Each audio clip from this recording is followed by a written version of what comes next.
Is this thing on? I think it's on. This is day 2 of my mental health briefings. Hair's looking kind of frizzy today. Kind of it's just all over the place. Who cares? All right, but we're doing this inside today. Got my backdrop. Got my nice weed flag. Make sure everybody can see that. And my Saweetie poster.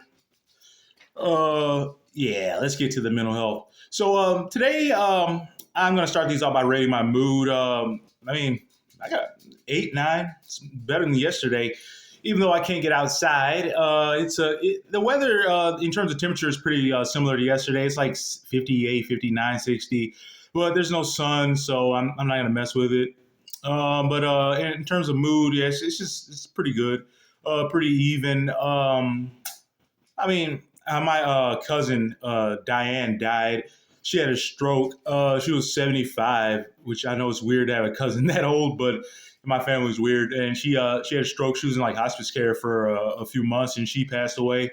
So that's pretty sad. But other than that, I got no complaints. I woke up pretty late, kind of after 11, which I'm pretty disappointed in myself. But I was up late playing Teardown and watching videos. But yeah, other than that, they're pretty good. I woke up, listened to some of my favorite Christmas music, listened to some Tom Petty, drinking my coffee here. Got my dad mug. Yeah. But I wanted to. Oh, I'm glad I remember. I wanted to make sure this video was kind of like more serious, kind of a deep dive into my mental, I guess, existence. I just don't know what words to use here. I just do these videos in one take, and I don't write a script or like think about what I'm going to talk about beforehand. But one thing I did want to talk about was like my medical or medication history. Like right now, I'm taking Paxil, 15 milligrams, and it's pretty much changed my life. The first couple of weeks I was taking it, I was really sleepy. I was literally like nodding off, falling asleep, sitting up, like playing video games or watching YouTube or whatever. But I skimmed over a study saying that people that experience sleepiness in the first 2 weeks actually have better effectiveness on the medication later on. That's been the case for me. Like it's giving me my life back. Like I read a lot of horror stories about Paxil, but it makes my mood stable. And the most important thing is I stopped having panic attacks. I was having panic attacks daily for at least a couple of months, and it was ruining my psyche. I had to reach out and get some help. And they put me on Paxil, and I'm glad I did because the panic attacks I've had like one panic attack since then. This was back in like January, February. I was worried about some teeth problems. I had a bunch of cavities because I went to get my teeth cleaned in like years, and I just wasn't taking good care of my teeth, and I was in a lot of pain, and I just kind of started having a breakdown, and I was having panic attacks daily.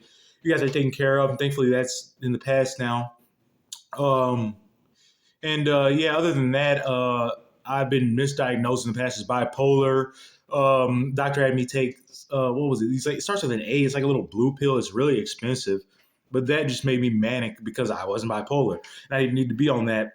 But I've taken escitalopram, citalopram, a couple other antidepressants. I've been on Ativan for anxiety, social anxiety. I got off that back in 2017 because I felt like I was getting addicted to it. And I don't like being addicted to any substance, other than coffee and weed. But those are like harmless. I don't want to be addicted to any benzos or anything. But other than that, I think that's my whole medication history. But I've pretty much been on antidepressants since high school when I was experiencing social anxiety. Like I would like go into class and just put my head down and go to sleep, just to avoid, socializing with people. And sometimes I'd spend like 20, 30 minutes in the bathroom. Like it's sad to admit, but at this point it's so far away in my past. I'll freely admit it. Like I'd hide in the bathroom just so I wouldn't have to go to class, or I'd hide in the bathroom during lunch because I had nobody to eat lunch with. Until I met my best friend. And that's just anxiety has always been a huge part of my life. Like I don't know what it's like to live life without anxiety, especially social anxiety. But we do the best we can. We try to do things to alleviate it and make it easier. But I think anxiety is just going to always be something that it's part of my life. I've also been diagnosed with depression, which is pretty much at bay. for the moment, thanks to the antidepressants, PTSD.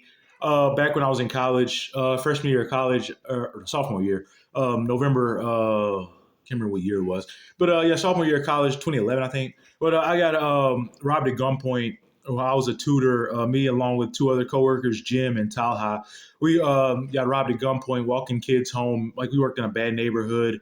It's like in housing projects. We were tutored and we had to walk them home so they'd be safe. And we wound up getting robbed at gunpoint by two idiots, and that just ruined me for a while. I was scared to pump gas for a long time. I was scared to be out in public, and started, just it was hard to go to class, and eventually I just stopped going to class and dropped out of college, lost my scholarships, and that set me on a path to pretty dark path for like 10 years. I had to like get my mental well being back. Like I was just in this really dark place for like 10 years. I just don't even want to go into it, and I just felt like life wasn't worth living. But at this point, like that, I just never want to feel like that again. I feel like life is worth living. I feel like life's pretty great. Uh, there's sad things, there's bad things, but we try to make the most of it. Try to look for the good in people in life. But yeah, that's pretty much my medical history. What I've been diagnosed with. I'm not perfect, far from it. Just a man. I try my best. Every day is hard. Every day is a struggle, but hopefully with these little mental health briefings, it'll become easier. I can open up to you guys. I appreciate the views and the likes on the last one.